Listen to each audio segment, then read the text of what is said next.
अब हम आपको ये बताएंगे कि आखिरकार बिहार का मुसलमान किस तरफ है, आरजेडी की तरफ है अनुपम जी या बीजेपी की तरफ है। बिहार में 51 ऐसी सीट है जहां पर मुसलमान बड़ी संख्या में और तय कर देते हैं। अब हम आपको बताएंगे इस रिपोर्ट में आखिरकार बिहार का जो मुसलमान है किस तरफ है। देखिए, बिहार की 52 नहीं, ये 51 सीटें ऐसी हैं जो कि आप जब शुरू करेंगे, मतलब जहाँ से बिहार की शुरुआत होती है, नेपाल बॉर्डर से अगर हम शुरू करें तो मोतिहारी से लेकर सीमांचल तक आ जाइए, जहाँ पर आखिरी जो डिस्ट्रिक्ट है वो किशनगंज पड़ता है। तो इस बीच में 51 विधानसभा सीटें ऐसी हैं जो 2015 में एक तरफा लहर वहाँ महागठबंधन का चला था, मतलब कि कांग्रेस उस समय, जेडीयू भी, नीतीश कुमार भी आरजेडी के साथ ही चुनाव लड़े थे 2015 में। और वो जो लहर चली थी, उस लहर में ज़बरदस्त, मतलब 2/3 से भी ज़्यादा वोट से नीतीश कुमार और आरजेडी ने मिलकर 2015 में सरकार बनाई। और 2020 में ये जो लहर था, इस लहर में थोड़ी कमी आई, तो 70% जो सीटें थी 51 विधानसभा सीटों में से, वहाँ पर महागठबंधन की जीत हुई। एक जो मिथक बहुत सालों से ये चलता आ रहा था कि अगर कोई मुस्लिम बहुल सीट है तो वहाँ बीजेपी को वोट नहीं पड़ेगा, लेकिन अब ये मिथक, मुझे ऐसा लगता है कि 2015 के चुनाव के बाद से, 2015 के बाद जो विधानसभा का चुनाव हुआ 2020 में बिहार में, और जो 2019 में पूरे देश में लोकसभा का चुनाव हुआ, इसके बाद से ये मिथक टूटा।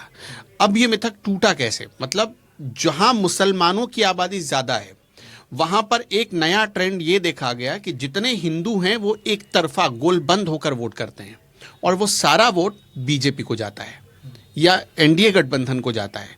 और इसका ज़बरदस्त फायदा पहले 2019 में ये ट्रेंड दिखा, 2019 के लोकसभा चुनाव में, और 2020 में जब विधानसभा के चुनाव हुए तब वहां पर भी ये ट्रेंड चला। नतीजा कि 51 में से 35 सीटें बीजेपी के खाते में गई, एनडीए के खाते में गई। बीजेपी नहीं बल्कि उसके सहयोगियों को भी आप लीजिए इसमें, तो 35 सीटें गई।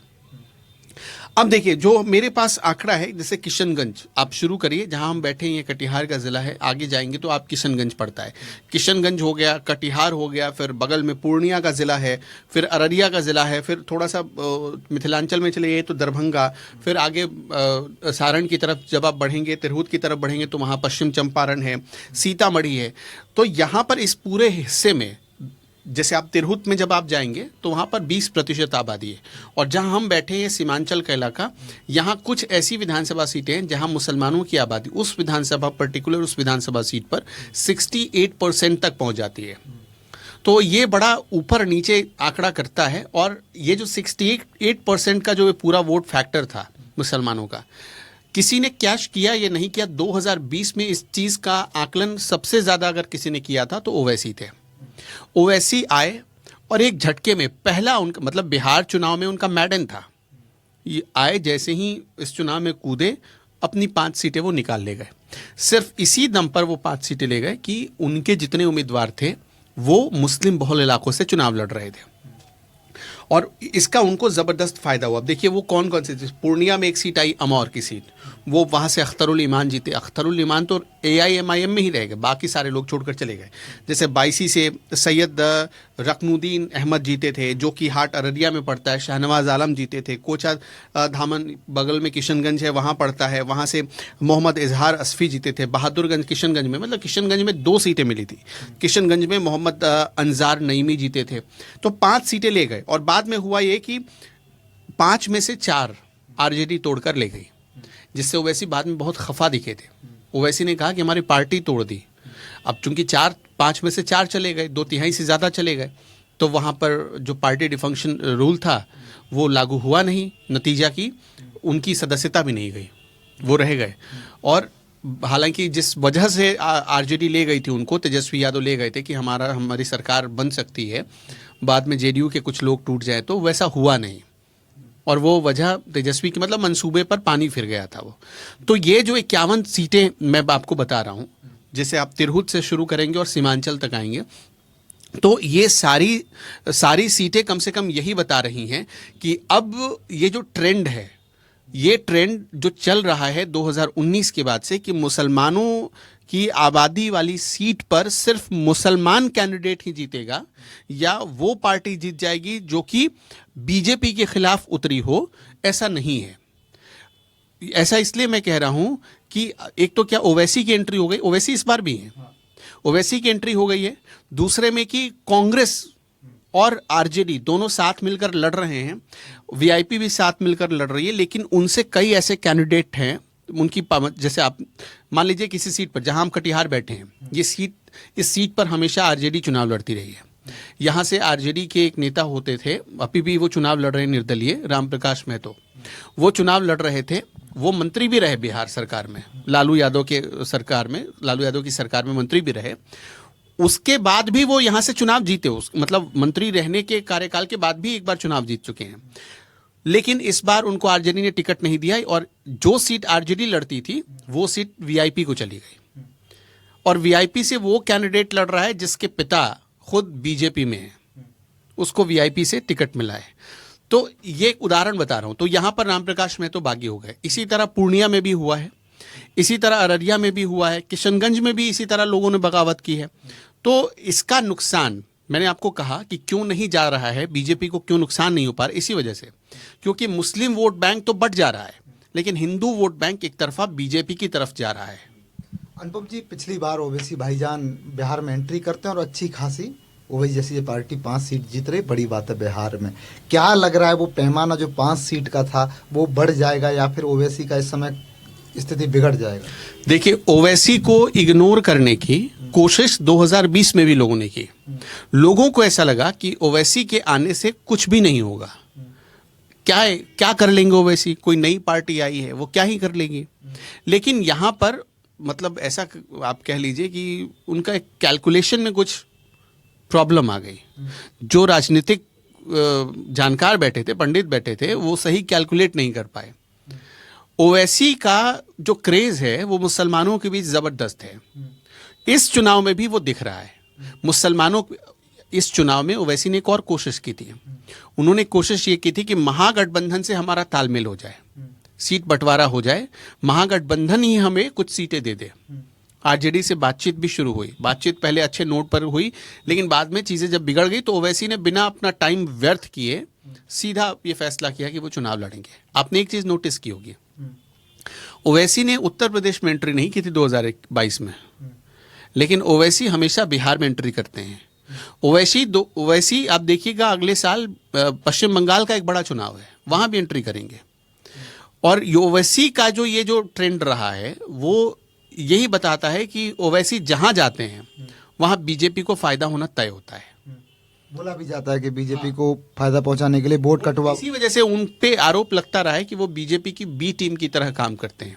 लेकिन इतने आरोपों के बाद भी वो मुसलमानों में एक रहनुमा की तरह पूजे जाते हैं। मतलब उनको ये लगता है कि हमारा कोई खैरख्वाह है जो हमारी फिक्र करता है।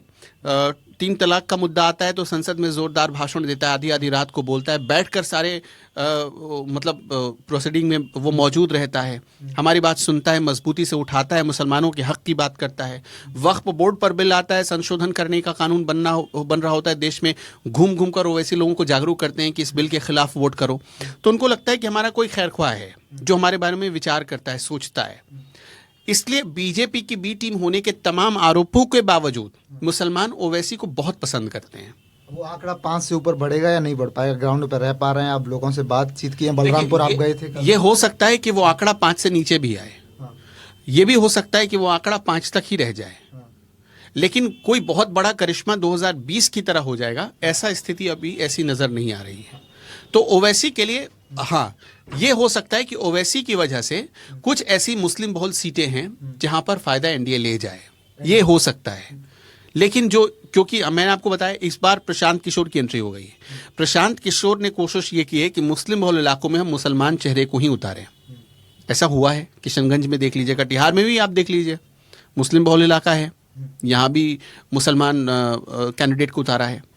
तो प्रशांत किशोर ने मुसलमानों की एंट्री करा दी है, ओवैसी ने अपने मुसलमानों की एंट्री करा दी है। इसी तरह आरजेडी और कांग्रेस और वीआईपी का जो महागठबंधन है, इसने अलग लेवल पर अपने कैंडिडेट चुने हैं। तो ये सारा जो समीकरण बन रहा है मुसलमानों के वोट बैंक के बिखराव का एक बड़ा कारण बनेगा। और हिंदू वोटर्स को पता है कि उसको किसको वोट करना है, उसका एजेंडा क्लियर है।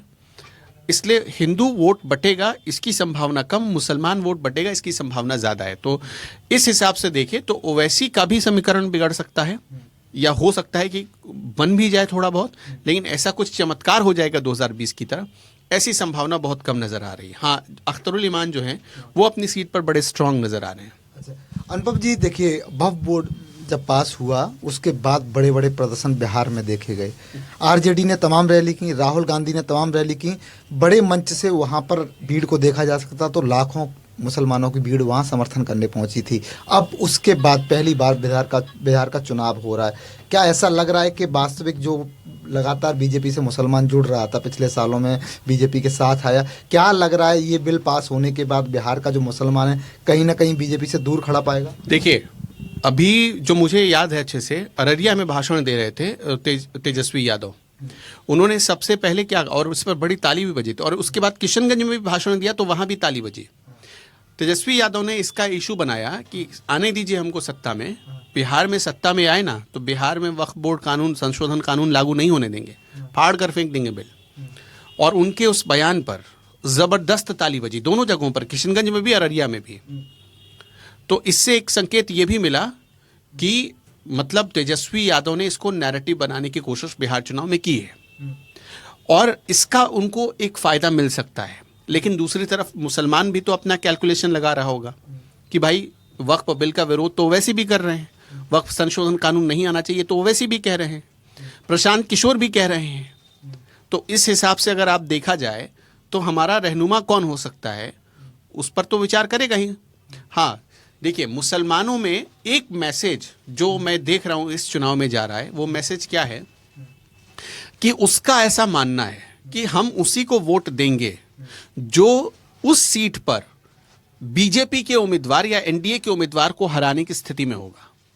यानी इसका मतलब मुसलमान एकजुट हो रहा है ना? मुसलमान एकजुट हो रहा है, लेकिन दूसरी तरफ सेम आप पैटर्न को देखेंगे तो हिंदू भी उस सीट पर जहां बहुत सारे मुस्लिम उम्मीदवार हैं, अगर मान लीजिए कि कोई हिंदू कभी आरजेडी को सपोर्ट करता था और वहां पर आरजेडी ने मुस्लिम उम्मीदवार उतार दिया, तो ये भी ट्रेंड कई सीटों पर नजर आ रहा है जहां पर हिंदू कह रहा है कि नहीं भाई, हम वोट तो हिंदू को ही देंगे। तो ये इस वक्त स्थिति नजर आ रही है। देखिए दोस्तों, मैं और अनुपम जी लगातार बिहार की विधानसभा में घूम रहे हैं, उन इलाकों में गए जहां मुस्लिम बाहुल्य हैं, और उसके बाद कैमरे पर आपको एक रिपोर्ट बताइए कि आखिरकार जो 51 सीट हैं जो तय करेंगी कि बिहार का मुख्यमंत्री कौन होगा, उस पर क्या हालात है, मुसलमान किस तरफ है। तो ये थी मेरी अनुपम जी की रिपोर्ट। कमेंट बॉक्स आपका इंतजार कर रहा है, फटाफट कमेंट पर अपनी राय दे दीजिए। धन्यवाद।